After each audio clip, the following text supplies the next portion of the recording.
This podcast is not for the overly sensitive, the terminally optimistic, or anyone who thinks dating in your 50s is a whimsical romantic comedy. Listener discretion is advised. More truth, less romance. This is Girls Can Tell. It's not me, it's you, with Trent Erickson. I see everything, and I pretend not to. The way you check your reflection in a storefront window thinking nobody notices. The fake laugh you give when your boss tells a terrible joke. The hesitation before you say, "you're fine," when your face says otherwise. I notice, but I don't always call it out. This episode was inspired by an email from Adam in Santa Fe, who asked, "Why is everybody so full of shit?" Right to the point, just like I like it, Adam. But those 7 words hit hard and got me thinking, why is everybody so full of shit? Welcome to Girls Can Tell. It's not me, it's you. I'm Trent, and today's episode not only applies to your dating life, but your real life as well. We're talking about the things we notice, the facades we keep up and why, and what happens when we stop pretending. Let's get into it. You can learn everything important about someone in 53 seconds.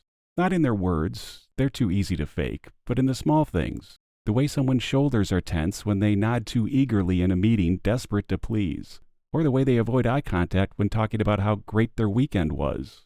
Last week, I'm at dinner with a friend, and a woman 4 tables away was performing her crazy weekend story loud enough for the whole room to hear.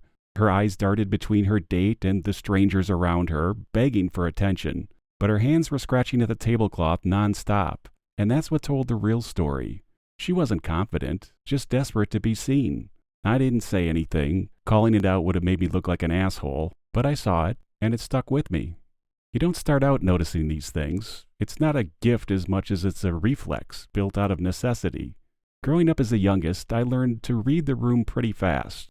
Who's lying, who's about to snap. You mostly stay quiet and watch, and when you do speak, you get your point across real quick. Working in the media, teaching, or dating after 50 really sharpens it further. In all my jobs, I've got about 10 seconds to prove myself to 1 or 100,000 people before they make a decision on whether they want to spend more time with me or not. Some days I wish I could turn it off. Just walk into a room and not see the guy faking confidence in a brand new 3-piece suit wearing old worn-out shoes, or the woman smiling and nodding while listening to her friend's story, trying to hide her boredom. But once you start seeing, you can't stop. It's more recon than judgment, because I get why people do this. And that's why I'm usually 6 steps ahead of people, already deciding if I even want to deal with the situation while they're still trying to figure out what just happened. Noticing everything means seeing how much pretending is happening everywhere. People pretending they're fine with a job they hate, pretending they don't care when someone disrespects them, pretending to be chill when their whole body is a ball of tension. And they expect you to play along, nod and smile, just so they can keep their delusions going. I used to play that game. I'd let things slide, stay quiet when someone was being unfair, act like I didn't see the lie. I thought that's what it meant to get along. But it erodes you. You begin to almost lose track of what you actually think and how you really feel. You become the version of yourself that's just a reflection of what others want. Now, I'm done with that. I'm not saying I call out every little thing. I don't need to get worked over by 3 guys behind a Fuddruckers because I called out someone for having a conversation loudly on their speakerphone for 30 minutes on the train. But I'm not going to act like I believe you when I don't. I'm not going to smile when you're being cruel just to keep you from feeling embarrassed about it. Some people don't like that.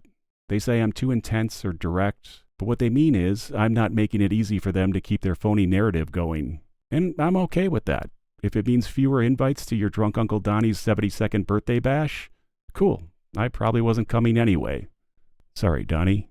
People love to brand themselves. I'm laid back, they say, but the strain in their voice tells another story. They say I'm a free spirit while checking their phone for likes every 5 minutes. And you hear them say, I'm fine, but their eyes dim when they mention a lost job. It's not always ill-intentioned. A lot of times it's because their minds protect them and won't let them see the truth. They've built a story in their minds about who they are because the real version feels too messy or weird.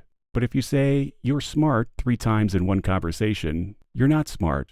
You're just dumb enough to think people will believe you the 4th time you say it, apparently mistaking themselves for a hypnotist. But the real you is always there, showing through in the way you dodge certain topics or how you light up when you talk about something you love. I don't push anyone to admit it because most people won't. They just aren't ready to. But I see it, and it determines who I keep close and who I keep at an arm's length. I've had people pull away because I said something they didn't want to hear, like you're letting your friend take advantage of you, or you're not being honest with yourself about why you're so angry. They get defensive because the truth hurts when you're used to hiding from it, but I'd rather say it and lose them than stay quiet and lose myself. The trick here is finding people who don't need you to pretend because they aren't offended by the truth and they don't flinch when you call things as you see them. They're rare, for sure, but they're worth it. Everyone else can keep their surface-level conversations and their fake smiles. I'd rather be alone than surrounded by all that. When you stop pretending, life gets clearer. You trust your own thoughts. You stop over-explaining or feeling silenced. You don't worry if everyone likes you, because you realize most people don't see you. They see the version of you they've decided you are. Like your family, who you've been locked in a role with since you were 10. Nobody hides as well as they think. Your body and eyes are always giving you away. The slump in your shoulders when you think no one's watching, the quick laugh to cover an insecurity, or the way you keep circling back to your good friend Dave for the 5th time that day. I pick up on that. I can tell when someone's scared of being alone by how they fill every silence, and I can tell they're still in love with their ex by the words they use to describe their breakup. Even the best of them have tells. The guy who's always in control at work but his voice softens when he mentions his kid. The people who claim to be very religious. They're always the ones that act least like their book teaches. I've seen this countless times, and I'm not even religious. I don't unravel their story, but I use it to help me decide who's worth my time. So yeah, I notice. I've always noticed, and I stopped pretending that I don't in most circumstances. And if that makes me hard to deal with, then so be it. There's enough fake, easygoing people in the world to balance it out, and if they want to live that way, that's their choice, and maybe in some ways life is easier for them. I'm not here to smooth things over. I'm not a mediator sent to handle things during your 3rd divorce. I'm here to tell the truth, say what I think is right, make a few jokes, and maybe help you feel a little less weird for seeing what you see too. This has been Girls Can Tell. It's not me, it's you. I'm Trent, and new episodes every Tuesday, wherever you get your podcasts. Drop me an email at girlscantellpodcast@gmail.com. I read every one of them. Thanks for the messages after last week's episode. It means something when you take the time to reach out. If you like the show, tell someone about it. That's how it grows, word of mouth, from people you know and trust. Unless nobody trusts you, then in that case don't tell them about it because you'll do more harm than good. And if somebody's trying to convince you they're something they're not, you're dealing with a fake and you don't want to know what else they're hiding because it's probably buried in their crawl space.